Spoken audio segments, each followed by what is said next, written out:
Morning guys, happy Sunday and happy Mother's Day to all the beautiful mothers out there. Now today I'm going to talk about the reverse diet. Okay, a lot of people are coming off comps at the moment. Now the name reverse diet, call it what you wish. Everyone seems to get stroppy about everything these days. So I'm basically call it what you like. All I'm saying is post-show, post-diet, should we increase calories slowly? Should we go back to maintenance or should we just go immediately into a surplus and start recovering?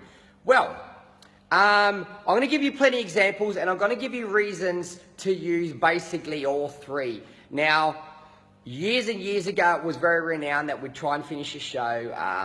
Many people would blow out, put on 10, 12 plus kilos in the space of a week or two. Very, very common.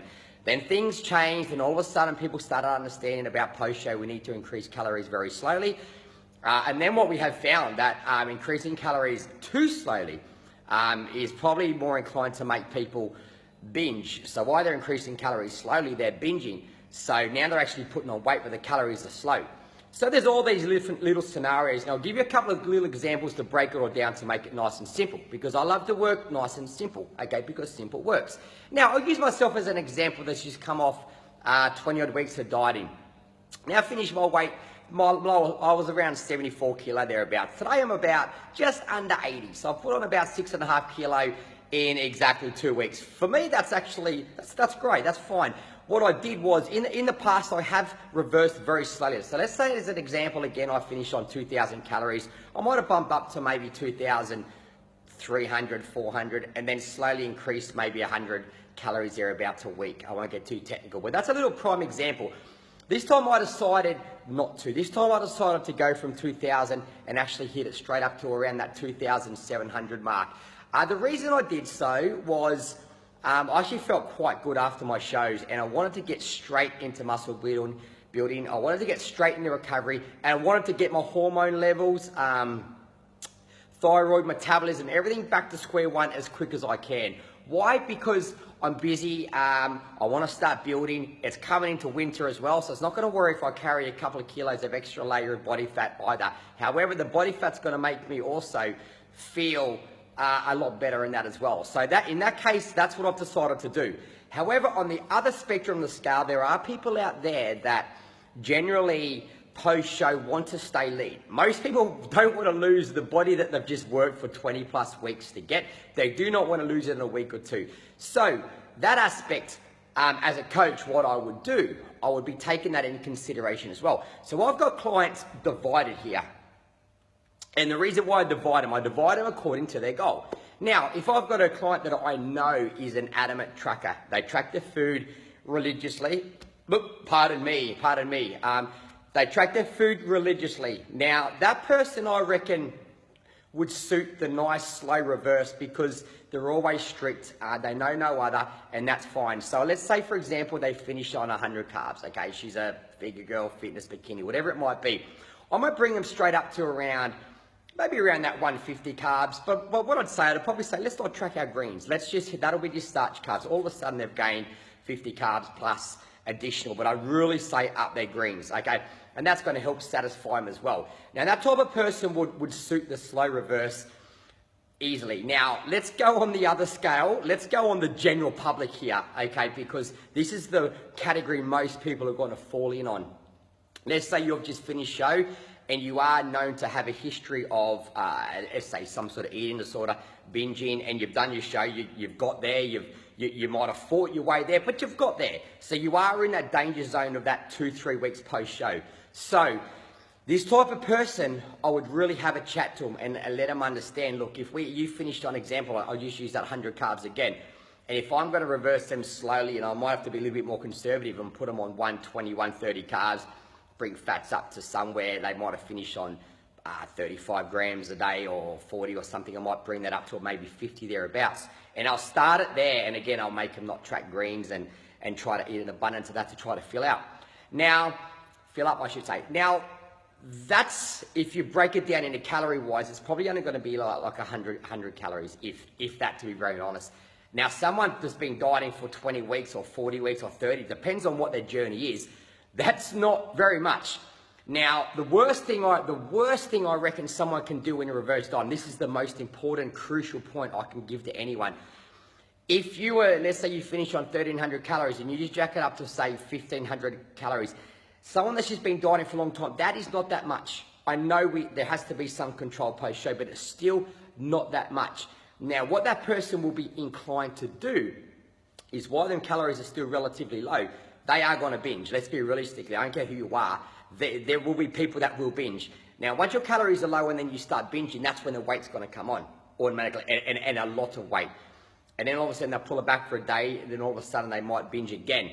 Then all of a sudden the kilos are piling on, but they're stuck at 1,500 calories. They're in trouble. Okay, so back to my first point, what I said about myself, whereas if I get myself back up to a maintenance stroke surplus ASAP as soon as possible, that between 2,000, 2,700, 800 calories, that's comfortable. You know, if I'm going to go over that, I am being silly and I am binging and engorging what I shouldn't be doing. I've had one meal out in a fortnight so far, and that was only steak and chips, that's it. So while I've been eating an abundance of more food, it's just been clean food. So whilst weight's gone on, but I still haven't lost 6-pack, 8-pack, line in legs. Everything's still there.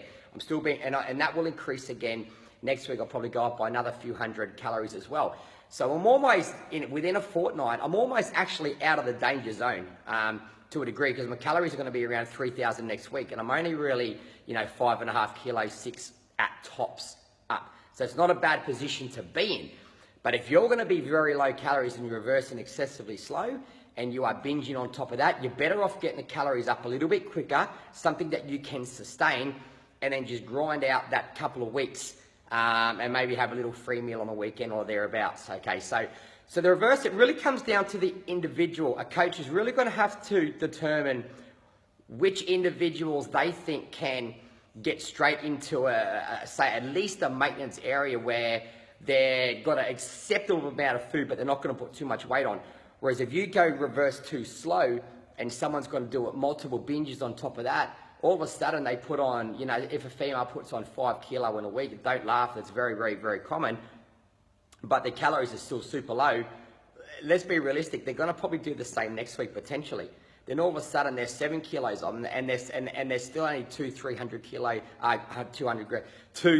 grams up from where they finished their diet. So they're too low. So the key in my mind is trying to get out of that danger zone as quick as you can without piling on the weight. And that's an art for a coach to do. So, but there's a lot of good coaches out now and education's out there. But just in my reasoning, what I've found over the years is that I've had a lot of success with clients reversing very slowly. I've got a lot of dedicated athletes, but I've also got a few that I've found, and I'm going to take responsibility from this. I've learned from that, whereas they did put a little bit of weight on because my reverse was very slow, and I should have understood what that type of person, more than likely, I should have read between the lines. It was my job to sort of read, what's this person going to do post-show? Are they more than likely going to constantly binge? Do I need to get their food up as quick as possible into maintenance? Or can I just take my time with them?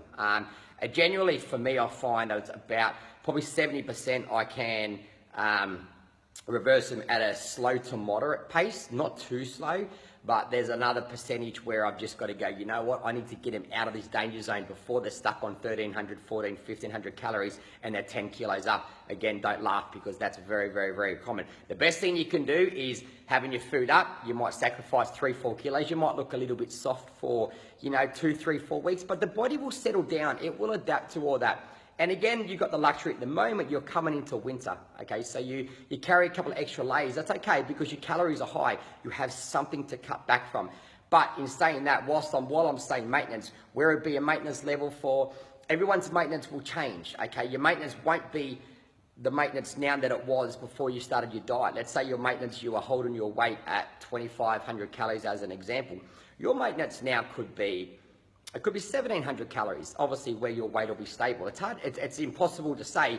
It's a playing game, okay? It's a basically week to week structure. And I advise people out there when they are with their coaches and they have finished their show, don't go walkabout, so don't stack your coach or get rid of your coach straight away, because the accountability, in my mind, is what's going to keep people in check. So, guys, there we have it. There's the reverse, or whatever name you want to call it.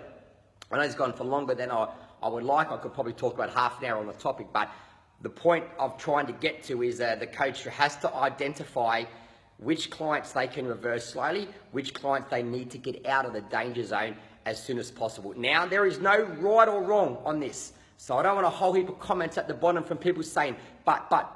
That's just my take. Ask another coach, they're going to give you their opinion. I'm just talking on 17 years of experience, what I've seen. The reverse tide on several people works amazing, and I've done it, and I've been there, and it's worked a treat. I'm just realizing for this day and age, there's so many bikini and fitness divisions there. People are on long journeys. They've been dieting for 12 months because they're losing 20, 30 kilos, which is amazing. That person, yeah, when you take the ball and chain off, okay, so to speak, they are going to be inclined to sort of let a little bit loose. So that's what I'm trying to say. Most bodybuilders, seasoned bodybuilders, if they've got a show coming up in 12 months, 6 months, well, the reverse has to be slow, plain and simple. But you've got no goals in the next 2 years to compete, or you could be a little bit more aggressive just to get that metabolism, hormones back to square one. Your adrenal glands, you want to make sure they're on point as well, because the last thing you want is them suppressed. There's nothing worse than a few weeks after post-show you're feeling very flat. Guys, there we have it. I'm so sorry it's gone too long. Again, have a great day. Be a little bit of a double bicep because it's been a long time. Okay, there we have it. Happy days.